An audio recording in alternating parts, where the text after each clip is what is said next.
చూసిన రానోళ్ళ రాజగోపాల్ రెడ్డి సారు ఎట్లా వార్నింగ్ నల్గొండ జిల్లా నారాయణపూర్ నుంచి చౌటుపల్లికు ఆటోలలో ఎక్కువ మంది ప్రయాణికులను ఎక్కించుకొని పోతున్నా ఈ ఆటో డ్రైవర్ కు గట్టిగానే క్లాస్ వేగిండు. రాజగోపాల్ రెడ్డి సారు మునుగోడు నుంచి చౌటుపల్లి పోతుంటే దారిలా చిన్నపిల్లలు మహిళలను ఆటో నిండా ఎక్కించుకునుడే కాదు, వెనుక పక్క కూడా ప్రయాణికులను ఊకబెట్టుకునేటాలకు ఆటోను తంగడపల్లి శివారు దగ్గర ఆటో నాపి డ్రైవర్ అన్న మీద గరానికొచ్చింది. గిట్లా ఇంతమందిని ఎక్కించుకొని నడుపుతున్నావు, ఏదన్నా జరగదానిది జరిగితే చిన్నపిల్లలు మహిళలకి ఎంత తక్లీఫ్ ఉంటది? ఇంకో పారి ఇట్లా ఎక్కువ మంది ప్రయాణికులను ఎక్కించుకుంటే మంచిగుండదని వార్నింగ్ కూడా ఇచ్చిండు.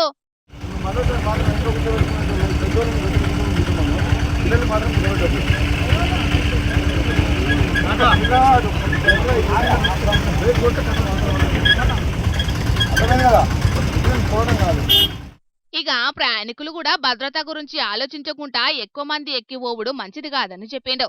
ఆయన ఊర్ల పొంటి ఆటోలను నడిపేటోళ్లు చాలా మంది ప్రయాణికులను ఎక్కించుకొని పోవుడు కామన్ గానే జరుగుతుంది. ఇక ఈ ముచ్చట లీడర్లకి కూడా తెలుసు. కాకుంటే ఇప్పటికే ఆర్టీసీ బస్సులల్లా మహిళలకు ఉచిత బస్సు ప్రయాణ పథకం తెచ్చినాక ఆటో డ్రైవర్లకు గిరాకీ తగ్గింది. మా ఉపాధికి ఈ పథకం చేయంగా చాలా దెబ్బనే అవుతున్నదని ఆటో డ్రైవర్లు లొల్లుడు కూడా చేస్తున్నారు. కాబట్టి ఇప్పుడు ఆటో డ్రైవర్లు ఎంతమందిని ఎక్కించుకొని నడిపినా ఎవ్వలేమంటలేరు. కానీ రాజగోపాల్ రెడ్డి సార్ మాత్రం అందరి లెక్క కాదు కదా. మంచిది కాదని అనిపిస్తే ఎవ్వలేమనుకున్నా మంచిదే.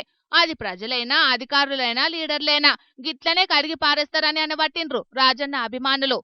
మరిగా పబ్లికు రాజగోపాల్ సారు చెప్పిండని కాదు గాని చెరా మీ భద్రత గురించి కూడా ఆలోచించుకొని ప్రయాణాలు చేయండి ఏమంటున్నాం, సరేనా?